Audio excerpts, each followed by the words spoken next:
For years later, Efemini and Obozz had made it big in their new plan of job and has grown into something remarkable. They were now recognized as successful men in their field, and Efemini in particular had gained quite a reputation for his brilliance and leadership. He was living the dream, a loving family, a thriving career, and the respect of many. One sunny afternoon, Efemini decided to throw a grand birthday party for his kids. The backyard was filled with laughter, music, colorful balloons, and the delicious aroma of food. Friends, family, and neighbors gathered to celebrate, but the happiest of all were the children, playing, running around, and enjoying every moment. But the joyful atmosphere was suddenly shattered. In the middle of the celebration, one of Efemini's daughters went missing.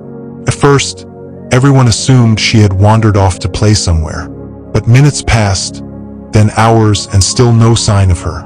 Panic quickly set in. The music stopped, guests began to search frantically, and Efemini's heart raced with fear. Just as confusion and despair reached their peak, Efemini received a strange message from an unknown number. It read, "If you want to see your daughter alive, go to the kitchen in the freezer." Shocked and trembling, Efemini immediately rushed to the location mentioned. To his horror, he found his little girl unconscious, locked inside the freezer. It was a terrifying sight. She was pale and barely breathing. The party turned into chaos as everyone watched in disbelief. Without wasting a second, Efemini carried his daughter to the car and rushed her to the hospital. At the hospital, the doctors began emergency treatment to stabilize her condition. While waiting, 2 police officers arrived to ask a few questions about what happened at the party and if anyone had seen anything suspicious. Efemini, still shaken, did his best to explain the series of events, while Obozz helped manage the crowd and coordinate with the officers. After the questioning, Efemini and Obozz went to check on his daughter. She was in critical condition but alive, thanks to the quick response. Efemini also took time to console his wife, who was distraught and in tears. It was a heavy moment for the whole family.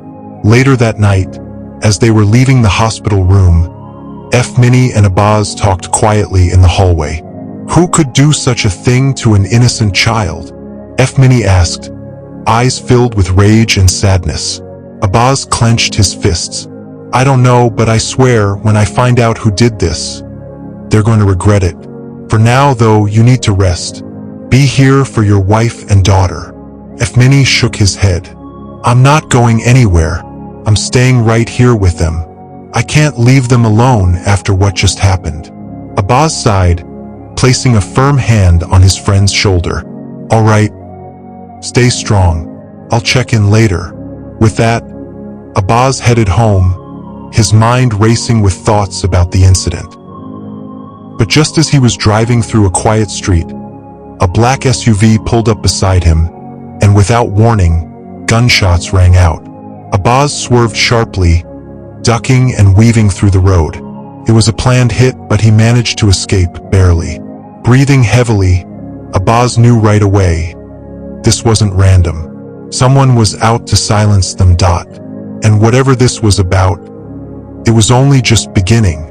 The next morning, Efemini made his way to Obozz's house, deeply concerned about the attack on his friend the previous night. The attempted assassination had shaken him, and he needed to see for himself that Obozz was truly all right. When he arrived, Obozz welcomed him in with a tired smile and a firm handshake. Obozz, Efemini said seriously, I had to come see you. That attack last night, it could have ended badly. Are you really okay? Obozz nodded, brushing off the concern. I'm fine, Efemini. Don't worry about me. Those cowards couldn't finish the job. And let's just say the person behind it is being taken care of. Efemini raised an eyebrow, confused. What do you mean by being taken care of? You know who's behind all this. There was a brief pause. Obozz hesitated, clearly holding something back. He stood up, pacing slowly across the room. Efemini watched him closely. You do know, don't you? Efemini pressed, stepping closer. If you know who targeted you and who's behind what happened to my daughter, you need to tell me. I deserve to know." Obozz sighed heavily, then turned to face him. "All right, but once I tell you, there's no turning back." Efemini nodded. "I'm ready." Obozz's tone darkened. "It's someone we used to work with a long time ago. He goes by the name Teacher. Cold, calculated, and dangerous. He's the one who orchestrated the kidnapping of your daughter and the attempt on my life. He's been operating in the shadows, pulling strings, waiting for the right time to strike." Efemini was stunned. "Teacher? But why? What does he want from us?" "I don't know exactly," Obozz replied. "But I know one thing, he crossed a line." Efemini took a deep breath, trying to process everything. "Then we need to find him. We should talk to him, try to resolve this before things spiral even further out of control." But Obozz shook his head firmly. "No, that man doesn't understand peace. He deals in blood and betrayal. I'm not talking to him. I'm dealing with him permanently." Efemini looked uneasy. "Obozz, if we keep going down this path, where does it end? What if more innocent people get caught in the middle?" Before Obozz could respond, his phone buzzed. He checked the message silently, his eyes scanning the screen. A cold smile formed on his lips. "It's done," he said simply. Efemini looked at him. "What do you mean, done?" Obozz lowered the phone and looked him in the eye. "The job I sent my boys to do is finished. Teacher's grandchildren, every single one of them, are dead." Efemini froze. "What? His grandchildren?" Obozz nodded without emotion. "An eye for an eye, Efemini.